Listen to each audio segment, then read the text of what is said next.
Well, people, it's your boy Philly Mar here. I got the ace right here. And boy, oh boy, the Sixers really disappointed. But really, the guy who really disappointed us was the man that we traded all our assets for, James Harden. Unfortunately, he didn't show up in Game 6. Really didn't show up too much in the last month. Uh, he didn't really. I don't remember him really besides one game getting past 22 points the last month or so. And and it was really Embiid and Maxey carrying us through the playoffs. And the Sixers losing at 6, it was kind of expected. Of course, as a Philly fan, you wouldn't want to see that happen. Really didn't want to see that happen, but it happened, and it's unfortunate. Got any takes on this, Ace?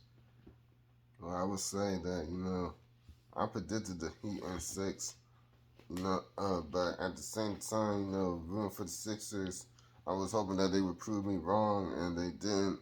Those two games, had a lot of people fired up.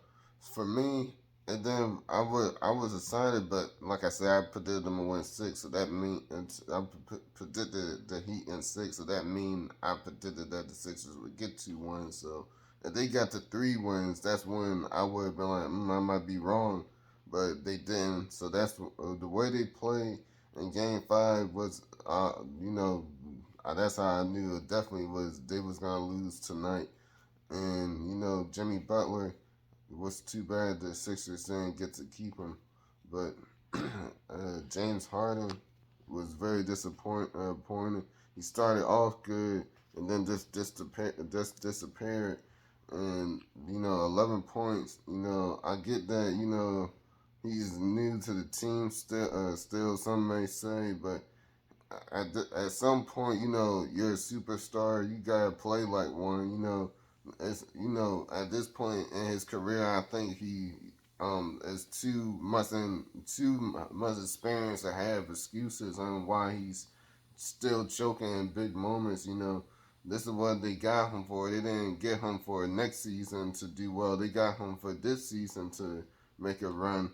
And so it's very disappointing that, he didn't show up. And I bet he will try to show up on payday to get a max contract. And after tonight, I hope the Sixers don't give him a max contract.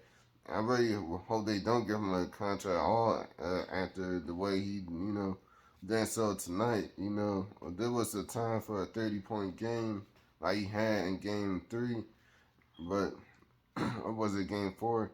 Either way, there was a time for a big night from him, and he didn't deliver. So I think him, but Tobias Harris, I think unfortunately he's gonna probably be sacrificed to build the team up with bench players.